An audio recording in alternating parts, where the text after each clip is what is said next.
Mag-i-install tayo ngayon ng water heater. Itong water heater na to, generic lang siya. So, i-install natin siya sa shower head.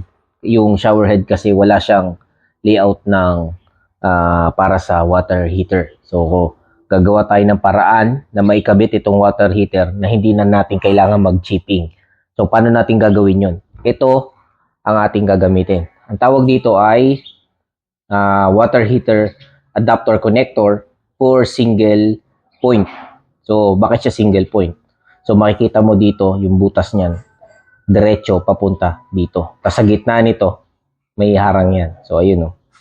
Kung makikita mo, sarado yan doon. So, dito. So, ito ang magiging ano natin, pagpasok ng tawag nito, supply. Tapos dito yung sa hot, lalabas. Galing dito sa red. So, i-install natin ito mamaya. Bago natin ikabit itong adapter connector na to, huwag natin kalimutan maglagay ng Teflon dito, saka dito, para makaiwas ng leakage or tulo sa tubig. Yung shower head rin, lalagyan din natin ng Teflon para pagka niroskas natin dito, wala siyang tulo. So, ito yung ating connector, adapter, single point. So, bakit ito yung ginamit natin na adapter, connector para dun sa shower head? Kasi dito, single point lang siya. So, paano dadalo yung tubig at paano din siya iinit. So, ang mangyayari, dito manggagaling yung supply ng tubig. Galing sa pader. Tapos, lalabas dito yung tubig, papunta dito sa kulay blue. Dito yung cold water. Papasok siya dyan. So, pag pumasok siya dyan, ikot yan sa loob, iinit siya, lalabas siya dito sa red, ito naman yung hot, tapos papasok yung hot dito, pagpasok ng hot dito nakakonekta yung shower head. So paglabas niyan, mainit na. So ganun ang magiging proseso ng pag-install natin itong adapter connector para dun sa water heater.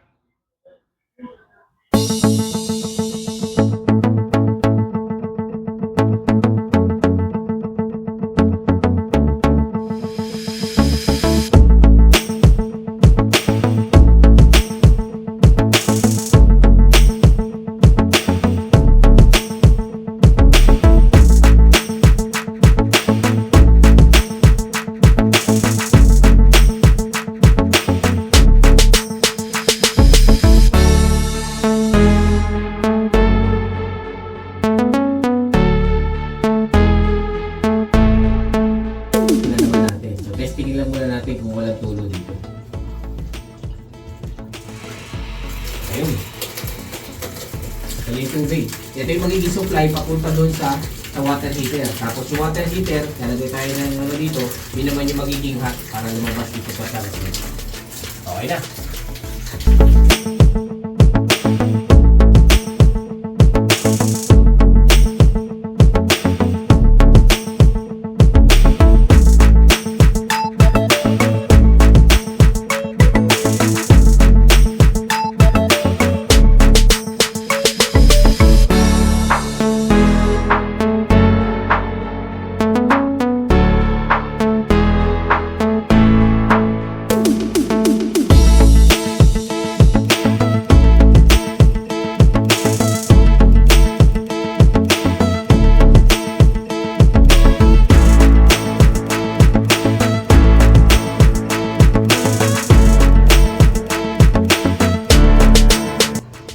Nakabit na natin yung flexible hose. Dalawang flexible hose to. So kung mapapansin mo, bakit siya dalawa? Itong una na to, ito yung cold or yung supply papunta sa water heater. Tapos ngayon, itong pangalawang flexible hose, ito naman yung manggagaling sa water heater. Pag galing sa water heater, papasok yung tubig dito, papunta na sa shower head. Yun na yung magiging hot mo. So, yun, ikakabit lang natin to. Mamaya papakita natin para matapos na natin yun.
natin to para i-regulate yung daloy ng tubig na papasok sa water heater. Kasi pag sobrang lakas nung daloy ng tubig, so pag sobrang bilis ng daloy ng tubig, nahihirapan yung water heater na painitin. So niregulate natin, hininaan lang natin ng konti. Pero kahit hinaan mo siya, malakas pa rin yung pressure niya dito. So tetestingin natin, on natin. Yan. So ayan, naka-on na siya. So ayan, tataas na yung temperatura niya. Ayun na, 33 lang. So ngayon, papalo na ng 40 yan. So ayan, mainit na siya. So, kung gusto mo siyang hinaan, pwede mo siyang hinaan dito. Pwede mo rin siyang laksan. So pwede ka mapasok dito. Okay yan. Salamat po. Ito po ang Itlog DIY project.